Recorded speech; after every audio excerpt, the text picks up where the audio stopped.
ओम शांति ओम शांति। 25/3/25 प्रातः मुरली। ओम शांति। बाप दादा मधुबन। मिठे बच्चे, तुमे माने बाबांकर संतान मालिक अट।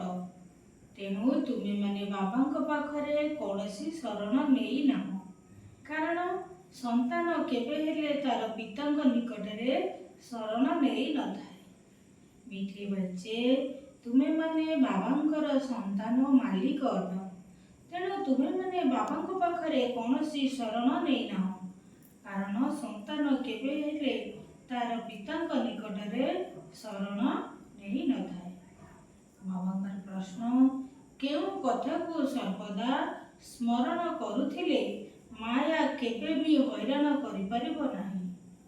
केउ कथा को सर्वदा स्मरण करुथिले माया केबे भी हैरान करि परिबो नाही। उत्तर, आमे समस्ते बाबांक पाखକୁ आसिछु। से हमर पिता भी अटंती, शिक्षक भी अटंती एवं सद्गुरु भी अटंती, किंतु से हेउछंती निराकार। आम निराकार आत्मा मानंकु निराकार बाबा ही पाठ पढ़ाउछंती। जदि ए कथा बुद्धि रे स्मरण रहइबो तेबे खुशीर पारद अर्थात निशा चली रहिबो एवं माया हैरान करि परिबो नाही। अच्छा, ओम शांति ओम शांति।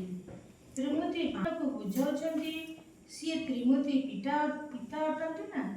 तीन जनकर रचयिता समस्त आत्मा मानकर पिता अटंती, कारण से उच्चरु उच्च पिता ही अटंती। तुमे माने जानिछ जे आमे समस्ते तांकर